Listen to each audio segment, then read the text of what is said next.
కో రేవంత్ రెడ్డి అని అడుగుతుంది.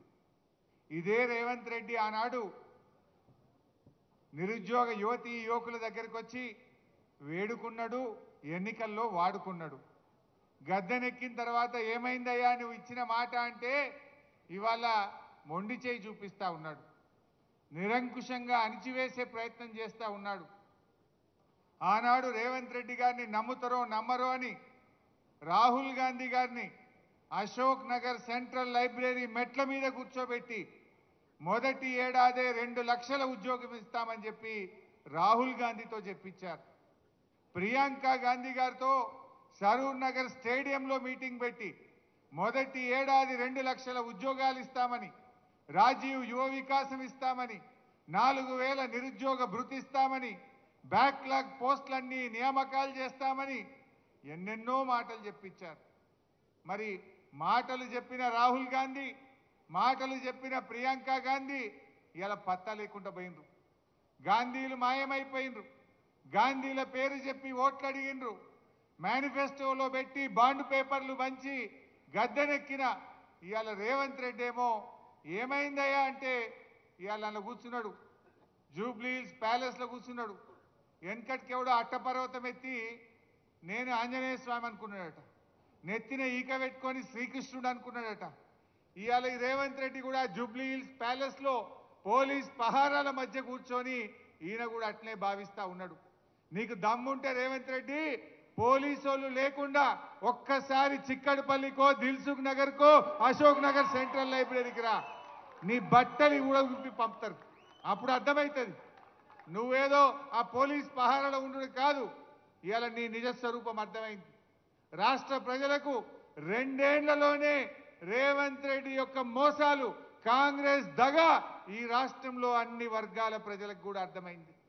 Job notification ఏమయ్యా రేవంత్ రెడ్డి అంటే మద్యం షాపులకు నోటిఫికేషన్ ఇస్తున్నాడు. సిగ్గులేదు. ఆ మద్యం షాపులకు ఇంకా 2 నెలల టైం ఉన్నది. అదేమో అడ్వాన్స్ పిలిచిండు. 2 నెలల ముందే మద్యం షాపులకు నోటిఫికేషన్ ఇచ్చిండు. జాబ్ నోటిఫికేషన్ ఆనాడు అసెంబ్లీలో బీఆర్ఎస్ పార్టీ ఏమైంది నీ జాబ్ క్యాలెండర్ అని నిలదీసింది. మేం గట్టిగా పట్టుబడితే ఓ జాబ్ క్యాలెండర్ని పెట్టిండు, మాట్లాడకుండానే అసెంబ్లీ వాయిదా వేసుకొని పారిపోయింది. గన్ పార్క్ దగ్గర పోయి ధర్నా చేసినాం ఆ రోజు బీఆర్ఎస్ ఎమ్మెల్యేలం. ఏంది ఈ జాబ్ క్యాలెండర్, ఈ దగా క్యాలెండర్ ఏంది అని అడిగినాం. పోనీ అదన్నా నిలుపుకున్నారా? అందులో ఉద్యోగాల సంఖ్య లేదు, డేట్లు మాత్రం పెట్టిండ్రు. ఆ ఒక్క డేట్ అన్నా, ఒక్క నోటిఫికేషన్ అన్నా ఇచ్చినవా రేవంత్ రెడ్డి అని నేను అడుగుతా ఉన్నా. జాబ్ క్యాలెండర్లో చెప్పినట్టు ఒక్క నోటిఫికేషన్ కూడా కాంగ్రెస్ పార్టీ ఈ రోజు వరకు ఇవ్వలేదు. అంటే మనకు ఎన్నో మాటలు ఇచ్చారు. 2 లక్షల ఉద్యోగాలు బోగస్, 4000 నిరుద్యోగ భృతి బోగస్, మెగా డిఎస్సి బోగస్, అదేవిధంగా రాజీవ్ యువ వికాసం అన్నారు, అదో బోగస్. ఆ రాజీవ్ యువ వికాసం వికసించక ముందే వాడిపోయింది. అది ఏం చెప్పిండ్రు? జూన్ 2వ తారీఖు నాడు 5 లక్షల మంది నిరుద్యోగులకు మేము రాజీవ్ యువ వికాసం కింద సాయం చేయబోతున్నామన్నారు. జూన్ 2 పోయి 5 నెలలు ఒక్కనికన్నా ఇచ్చిండ్రా?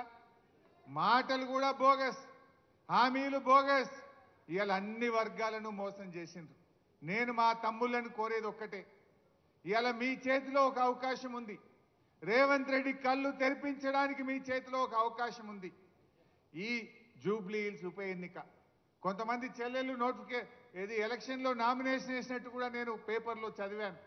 నేను మీతో కోరేది ఒక్కటే, జూబ్లీ హిల్స్ ఓడిపోతే రేవంత్ రెడ్డి ఏం గద్దె దిగాడు కదా, ఆయన ముఖ్యమంత్రి పదవి ఏం పోదు కదా, ఇంకా 3 ఏళ్ళు పక్కా ఉంటాడు ఆయన్నే రేవంత్ రెడ్డి, ఉండాలని కూడా మేము కోరుకుంటున్నాం. ఇక మళ్ళా కాంగ్రెస్ 20 ఏళ్ళ దాకా మొలవదిగా.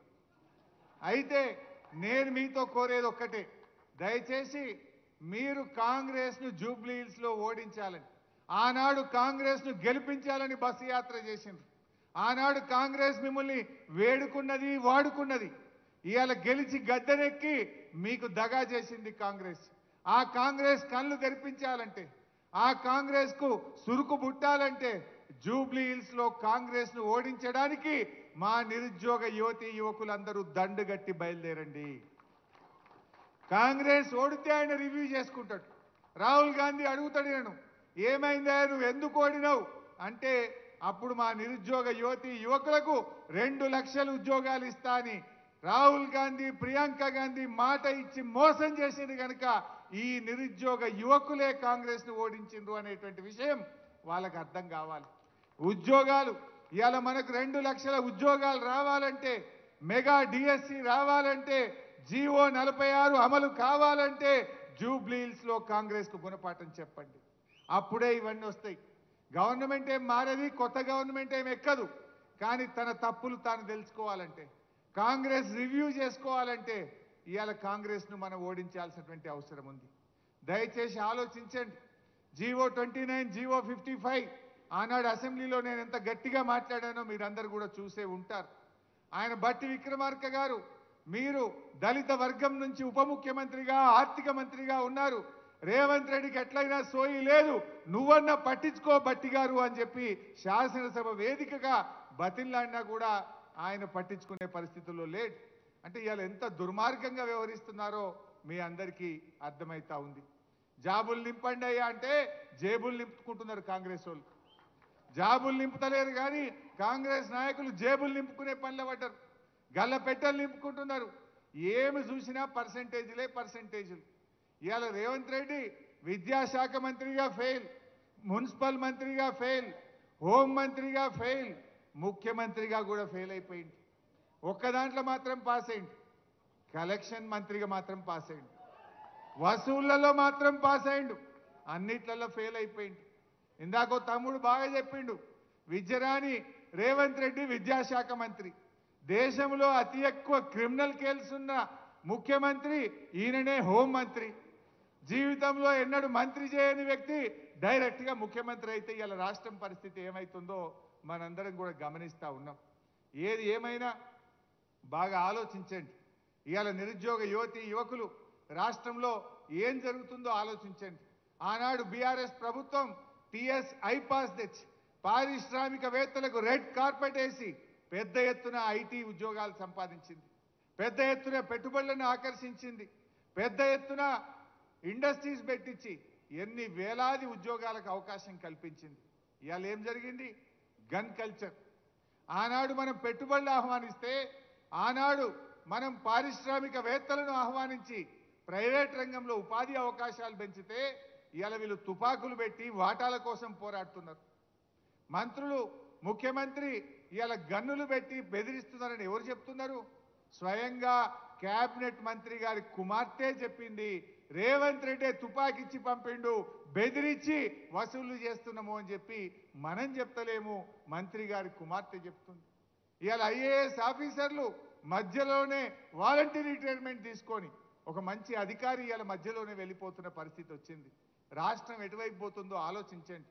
ముఖ్యంగా నిరుద్యోగ యువతి యువకులు, చదువుకున్నటువంటి వాళ్ళు, ఇవాళ రేపటి భవిష్యత్ తరం నాయకులు మీరందరూ కూడా జాగ్రత్తగా ఆలోచించాల్సిన అవసరం ఉంది.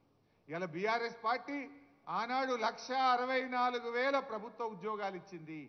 కాకపోతే మేము చెప్పుకోలేకపోవచ్చు, కాకపోతే మీరు ఆశించినంత స్థాయిలో చేయలేకపోవచ్చు. గ్రూప్ 1, గ్రూప్ 2 ఆ రోజు ఆలస్యమైంది. కారణం ఏంటంటే 2 ఏళ్ళు కరోనా. మేము 95% లోకల్ రిజర్వేషన్ రావాలి, ఎందుకంటే 40% ఇతర రాష్ట్రాల వాళ్ళు గ్రూప్ 1లో వస్తే మన పిల్లలకు అన్యాయం అవుతుందని చెప్పి 95% రిజర్వేషన్ కోసం కేసీఆర్ గారు కేంద్రం మీద ఒత్తిడి పెట్టి 2 సంవత్సరాలు కష్టపడి ఆ లోకల్ రిజర్వేషన్ మనం సాధించాం. ఇందాక మిత్రులు చెప్పారు, రేవంత్ రెడ్డి ఉద్యోగాలు ఇచ్చినా అంటుండు. ఆయన ఇచ్చిన వాటిల్లో నోటిఫికేషన్ ఇచ్చింది బీఆర్ఎస్, పరీక్ష పెట్టింది బీఆర్ఎస్, ఫిజికల్ టెస్ట్ పెట్టింది బీఆర్ఎస్, ఫలితాలు ఇచ్చింది బీఆర్ఎస్, కాయిదాలు వంచింది రేవంత్ రెడ్డి. అది 60,000 ఇచ్చిన అంటాడు. ఎస్ఐ కానిస్టేబుల్ ఉద్యోగాలు బీఆర్ఎస్ ప్రభుత్వమే అన్ని పరీక్షలు నిర్వహించిన 15,400 ఉద్యోగాలు బీఆర్ఎస్ నోటిఫికేషన్ ఇచ్చింది. 9,000 గురుకుల ఉద్యోగాలు బీఆర్ఎస్ నోటిఫికేషన్ ఇచ్చింది. 8,000 గ్రూప్ 4 ఉద్యోగాలు బీఆర్ఎస్ నోటిఫికేషన్ ఇచ్చింది.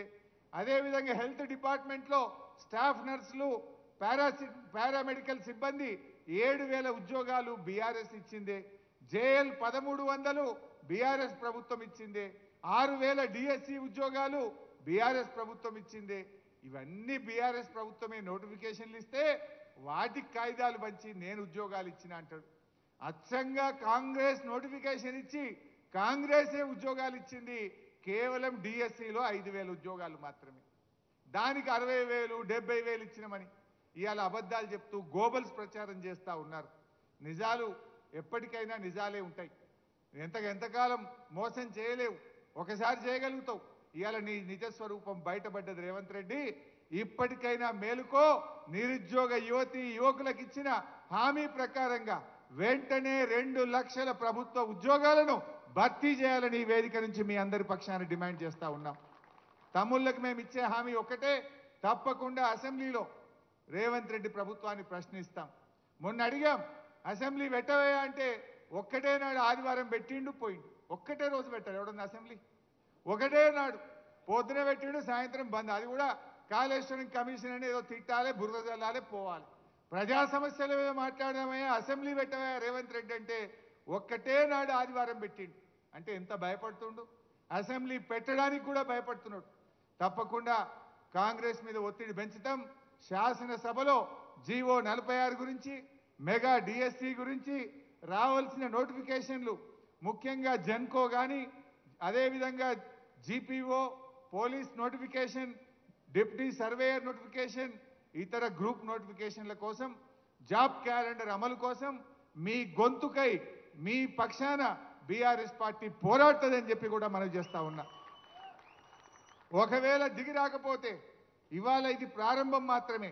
అన్ని జిల్లాల్లో కూడా ఈరోజు మనం ఏదైతే నిరుద్యోగ బాకీ కార్డును మనం విడుదల చేశామో, ఈ నిరుద్యోగ బాకీ కార్డును రాష్ట్రంలో అన్ని జిల్లా కేంద్రాల్లో కూడా పెట్టి యువతను ఏకం చేద్దాం, ప్రభుత్వం మీద ఒత్తిడి పెంచుదాం.